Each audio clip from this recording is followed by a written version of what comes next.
Madam ఇవాళ shop close అయిపోతుంది madam. ఇవాళ కుదరదు మేడం. రేపు రండి మేడం.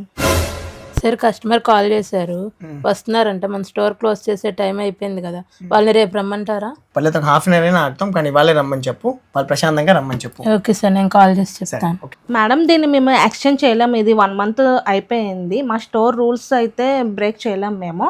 దీన్ని అయితే మేము ఎక్స్చేంజ్ చేయలేము మేడం. సార్ ఇది 1 month బ్యాక్ తీసుకెళ్లారు మన దగ్గర, ఇప్పుడు ఇది ఎక్స్చేంజ్ చేయమంటున్నారు, కుదిరిద్దా? సరేలే, వీళ్ళు మన దగ్గర రెగ్యులర్ తీసుకుని వాళ్ళే రజనీ మేడం అయ్యింది. సో పర్లేదు, వాళ్ళ మమ్మీకి నచ్చలేదంటగా.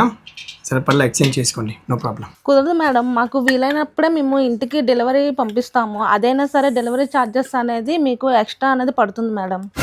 సార్ అనుష మేడం గారివి కుందులు రెడీ అయిపోయినాయి కదా, అయితే వాళ్ళు రాలేకపోతున్నారంట, కాల్ చేశారు, డెలివరీకి పడమటి పంపించమంటున్నారు సార్.